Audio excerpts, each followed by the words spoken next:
Governor സർക്കാർ പോര് സമവായത്തിലായതോടെ തൃശങ്കുവിലായി വിദ്യാർത്ഥി സംഘടനയായ SFI. പാർട്ടി സെക്രട്ടറി MV ഗോവിന്ദന്റെ വാക്ക് വിശ്വസിച്ച് VC-മാരായ ഡോക്ടർ മോഹൻ കുന്നുമ്മലിനെയും ഡോക്ടർ സിസ തോമസിനെയും പൊതുവിടങ്ങളിൽ തടഞ്ഞിട്ടും സർക്കാർ മുട്ടുമടക്കിയതോടെ SFI അക്ഷരാർത്ഥത്തിൽ വെട്ടിലായി.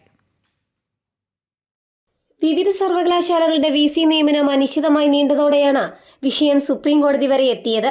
VC നിയമനത്തിൽ ഗവർണറും സർക്കാരും തുടർന്നു വന്നിരുന്ന പോര് നിയമനം വൈകാനിടയാക്കിയ സാഹചര്യത്തിലാണ് സർക്കാർ അനുനയ നീക്കത്തിലേക്ക് എത്തിയതും. 2 സർവകലാശാലകളുടെ VC-മാരെ നിയമിച്ചുകൊണ്ട് ഉത്തരവിറക്കിയത് ഗവർണറോട് ഇനി ഏറ്റുമുട്ടുന്നത് തിരിച്ചടിയാകുമെന്ന വിലയിരുത്തലാണ്.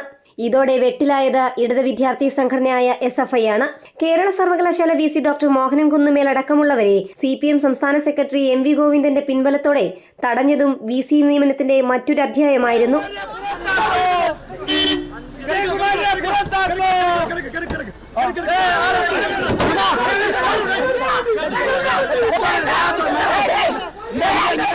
കേരള സർവകലാശാലയിലെ താൽക്കാലിക VC-യായി ഡോക്ടർ സിസ തോമസ് വന്നപ്പോഴും KTUവിൽ താൽക്കാലിക ചുമതല ഏറ്റെടുക്കാൻ എത്തിയപ്പോഴും SFI പ്രവർത്തകരും ചില ജീവനക്കാരും VC-ക്കെതിരായ പ്രതിഷേധത്തിൽ മുൻപന്തിയിൽ നിന്നിരുന്നു.